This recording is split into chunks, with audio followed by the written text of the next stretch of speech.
Here in the United States, there's been an incredible influx of unaccompanied children, mainly from Central America, attempting to cross the border illegally into the U.S. The numbers are staggering. Authorities have detained more than 47,000 unaccompanied minors since October 1st. It's a situation that the United Nations has declared a humanitarian crisis comparable to refugees fleeing a war zone.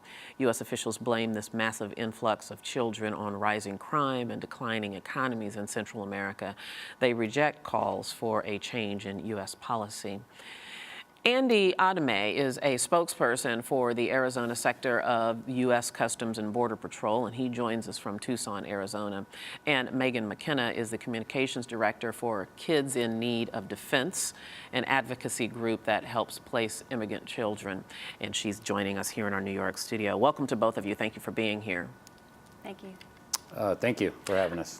If you'll bear with me just one second, Andy, Megan, let me ask you the first question, and that is, can you give, just from your observation, your knowledge of the situation, a reason why we're seeing such a dramatic uptick in illegal immigrants coming across the border, particularly children?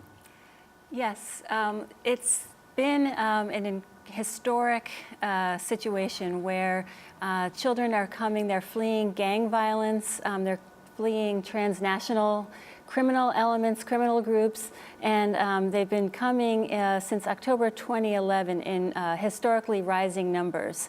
And these children are coming younger than ever before, and more girls are coming.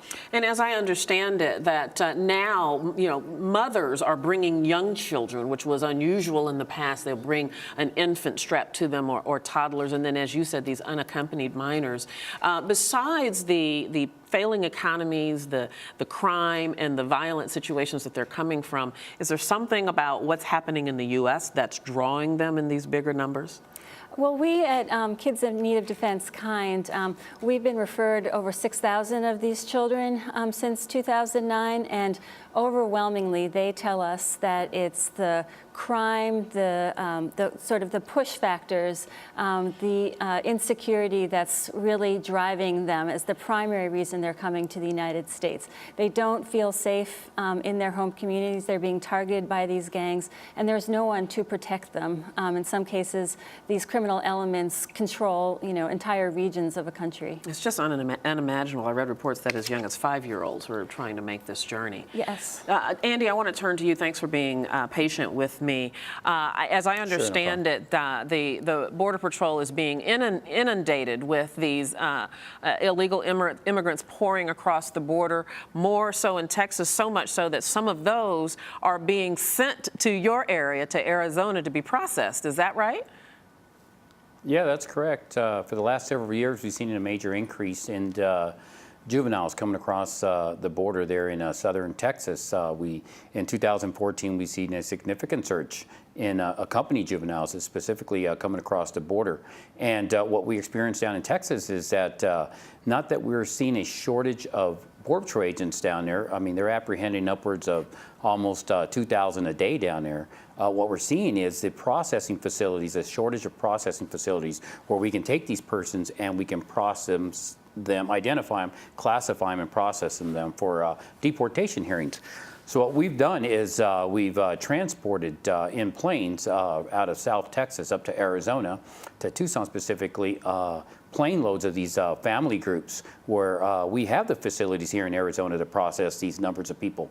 Because for the last 20 years or so, Arizona has been the primary crossing point for illegal immigrants. So in those 20 years, the U.S. government has been resourcing Arizona in terms of agents, technology, infrastructure, specifically processing, buildings. So what we've done here, apprehensions have dropped over 25% here in Arizona this year alone compared to last year. So what we're seeing is we have the staffing, we have the computers, we have the databases, we have the facilities to process these people. So we're bringing them over from Texas and processing them here. And what happens to these illegal immigrants once they get to you and they're processed? Then what happens to them? Well, we get them here, we identify them, we classify them, we process them for deportation hearings, and then we turn them over to ICE. ICE is the primary agency that determines whether they're going to be detained or released or any other conditions at that point. And what's your experience, particularly as Megan just elucidated, a lot of times these immigrants are children, unaccompanied minors. Are they treated differently than an adult that would go through the processing? Well, we're not dealing with unaccompanied juveniles here in Arizona in terms of them coming out of Texas. What we've been dealing with is family groups. I understand. So based on what you understand, Megan, is there a difference then for the children that come across unaccompanied and how they're treated once they get here? Yes, the children are treated differently. They are supposed to be, when they're apprehended at the border, they're supposed to be held for 3 days at the most by Border Patrol and then transferred to the custody of HHS, which then goes through a process to help them find a family member or someone who can take care of them while they're going through their deportation proceedings in the United States. And what do you want to see to improve this process? Yes, well, what's happening now, you can see it's a system that's completely broken, as people have said, and we would love to see a system that's reworked, particularly for the children, that puts child protection first and law enforcement second. These are children first and foremost, and many of them are coming to the United States seeking our safety. So I think they deserve to be treated and given the care and access to our protection system as they should be. Andy, let me turn back to you. Can you sort of describe Sure. what conditions that many of these immigrants have to endure trying to make this trek across the border? And as I understand, the terrain between Mexico and Arizona is different than between Texas, or excuse me, between Mexico and Arizona, than different between Texas and Mexico. Can you sort of help us understand what that journey is like? Yeah. You know, it's a journey that ends in death for a lot of these immigrants. You know, Arizona is home to the Sonoran Desert, which is about 400 kilometers wide and 100 kilometers in length. And these immigrants, you know, when a person is smuggled into the United States through Arizona, they have to hire a smuggler. It is nearly impossible to enter in through Arizona without the help of a smuggler because of the vast desert regions that we have here.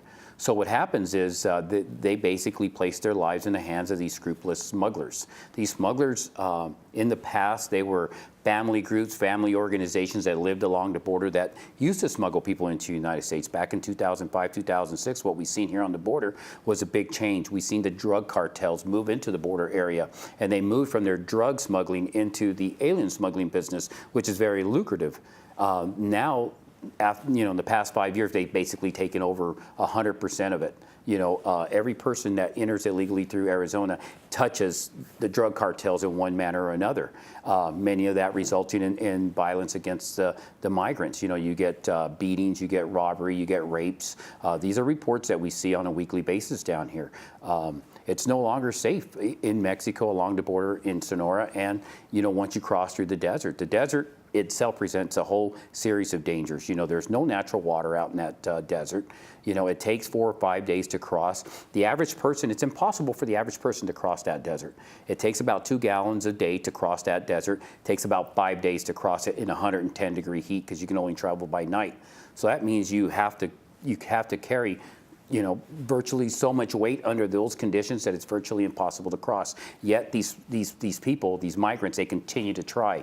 And the only reason they try is because they don't know the truth. You know, the smugglers tell them, hey, don't worry about it. Grab those 2 gallons of water. We'll be in a car in the next 3 or 4 hours. A day into it, it's too late to turn back. If they try to turn back, they're lost and they're for sure is going to die. I mean, this month, June, is the hottest month of the year here in Arizona. Right. The temperatures out in that West Desert, normally 110 degrees. You know, no rain in sight. People still come across. We come across bodies all the time out in the desert. And for every body we find out there, we're sure that there's many more that we haven't found. When a person dies in the desert, they're seeking shade. Right. They jump into the arroyos, they get underground, they in these crevices, and they die there. the chances of us finding them are slim and none. Yeah, you know, and sometimes we find them wrapped around small trees, which are very hard to find. You know, it's a tragic situation that's going on here. The Border Patrol, CBP, we control what happens north of the border. We do have messaging programs where we reach out into media in Mexico, Central America, and try to warn them about the dangers here in Arizona. I mean, we're doing everything we can to keep them from coming here.